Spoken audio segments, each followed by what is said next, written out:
What's going on, guys? It's Jake. We're back in for another YouTube video. It has been a long time since I have put out a video for you guys, but the reason behind that is because I always try to push quality over quantity on the channel, and I haven't really had too much quality content to film for you guys. I always want to put out content that's going to be beneficial to other people in some way and maybe help you guys out, and there just hasn't really been a lot of that, and I don't want to, just push it out just to get videos out. I want the videos to be really helpful and quality videos. So that's why. But anyway, today we're back for another video. I wanted to update you guys on a couple things that we have got done to the car. Nothing too big, but a couple more steps in the right direction to get us one step closer to eventually starting the car up. So the first thing that I wanted to take care of, and I may have mentioned it in one of the videos when we were doing the custom intercooler piping, or maybe in one of the last videos, I can't remember, is that I wanted to put one more Vibrant HD clamp in the charge piping, and I'll put a picture up here. If you guys follow the channel, you'll know how the charge pipe is routed, but I wanted to put one more in there because there wasn't two joints. It was just, it's just bolted to the throttle body, and then there's one HD clamp on the driver side of the front mount intercooler. And so what that means is that basically the intercooler is bolted to the car, the throttle body is bolted to the engine. So whenever the engine moves, there's only one joint in there for the Vibrant HD clamp to kind of use. And I wanted there to be two, like there is on the hot side of the turbo intercooler piping. So we ended up putting it right about here. And I actually don't have any pictures right now because of a thing I'll talk about here in a minute. But if you guys want to see like a picture of it and a video going over like the whole install, Zach made a video when he was here. That's the guy who's been helping me with the intercooler piping. So he made a video when he was here of putting the clamp in. So if you guys want to see that, I'll put that in the description, and make sure you go drop a like on that video and hit him with a subscribe, because he's really doing good things over there trying to grow his channel. So always big respect there. Some more things that we got done, because Zach and I did get that clamp installed, but right now the other thing I was going to tell you about is the intercooler piping and all of the other things that are out powder coat. So currently we still have the X-brace in the back of the car. We made a video for that. I'll put that up here. If you guys didn't see it, go check it out. So the X-brace is at powder coat right now to get red, just like everything else.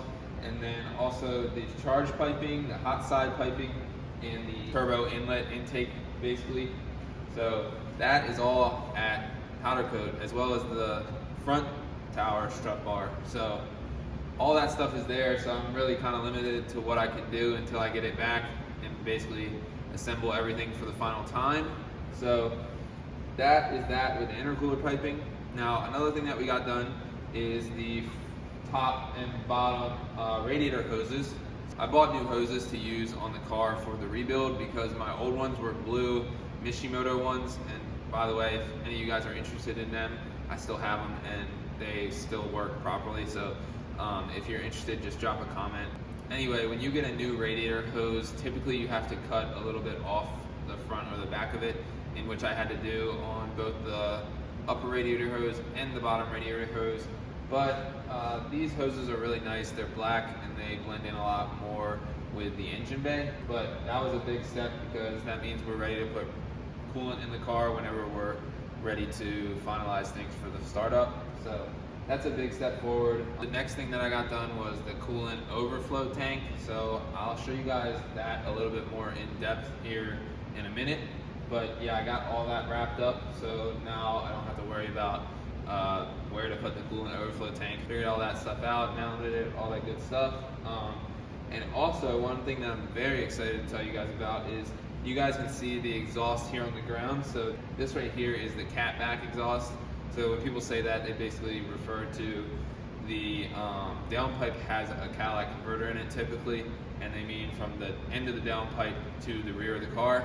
Whereas another term you hear used sometimes is an axle back. So we basically have, so this right here is basically the axle back, and this with this is the catback, just to clear up any confusion.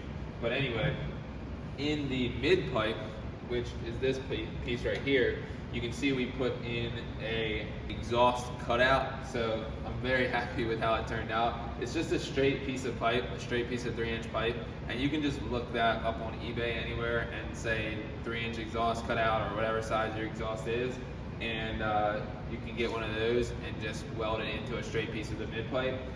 You just have to make sure the clock position is correct. So Zach and I took care of that. And what's really cool about that, and I didn't really realize this until we tested it, because you can actually hook it up to power and test it out, because there's a whole relay and stuff that I'll have to wire up in a whole nother video.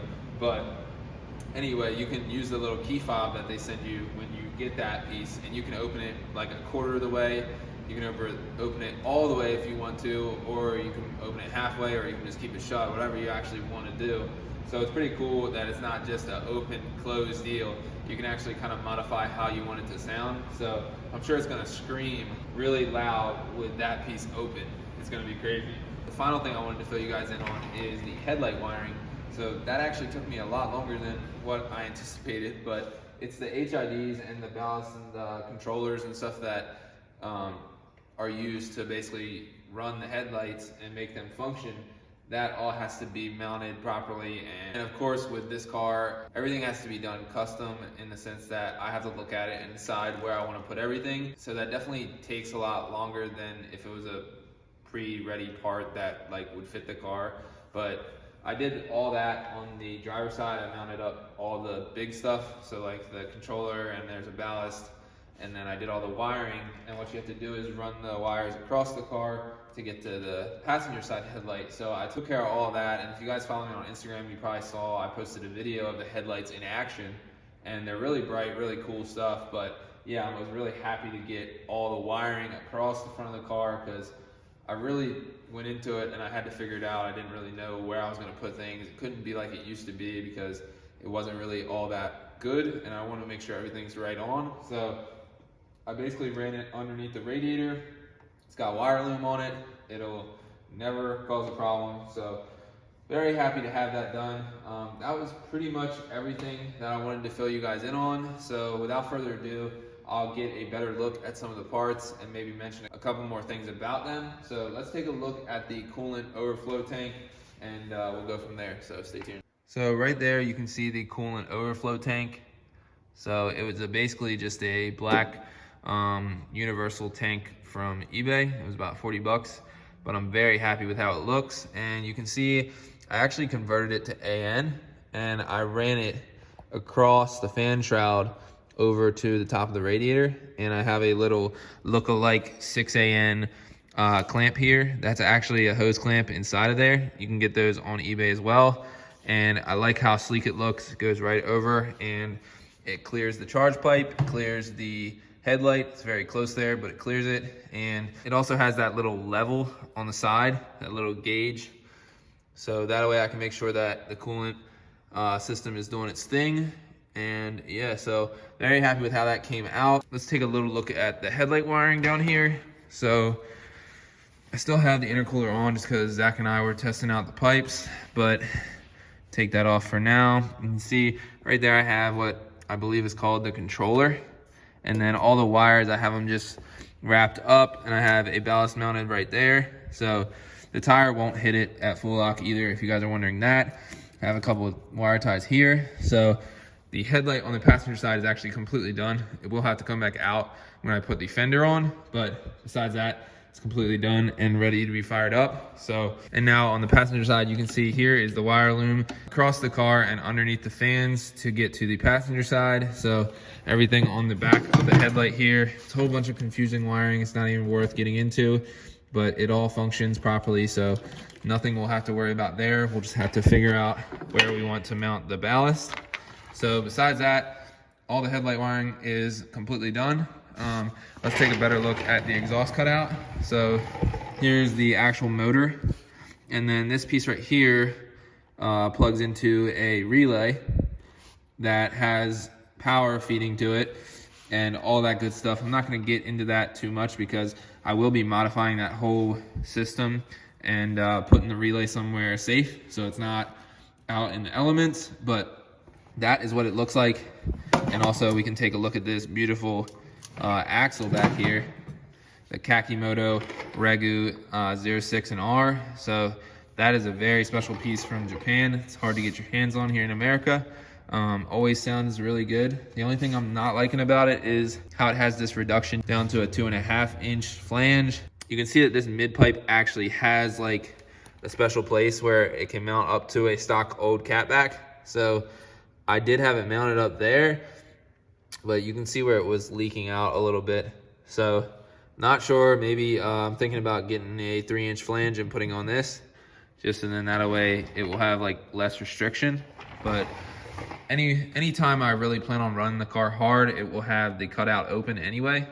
So there's not too much concern about that. Probably get the car running first and then wrap things up over on that side. So anyway, yeah, the charge pipe that we talked about a little bit earlier comes out here, makes it hard right, and then there's a clamp right here. So what that's gonna do for me is, instead of having to get a Allen wrench down here, trying to tighten up the 2 bolts on the bottom of the throttle body, I'll be able to take the whole entire manifold off, have it in my hands, put that part on, and then install the intake manifold, and then have this pipe installed and be able to just put the clamp on there. And then if I ever want to pull the manifold, I'll leave the little 90 there and I'll just undo the clamp and pull the manifold off instead of having to mess with any of these bolts. So that's good. So I think this pretty much wraps up everything I was trying to fill you guys in on. If you made it this far into the video, I really appreciate it. Be sure to drop a like, hit that subscribe button, because you won't want to miss what's going to be happening with the car once it gets started up and once it gets dynoed. So that's going to be really cool stuff coming. Also, if you guys made it this far and you're interested in me doing some other videos, like I said in the beginning of the video, I don't really like to do videos that aren't helpful for anybody watching. So I don't like doing this stuff like the vlogging stuff. Not that I don't like to do it, I just want to put out purposeful content. And I don't always feel like that's the case with some of the vlog stuff that I do and that other people do.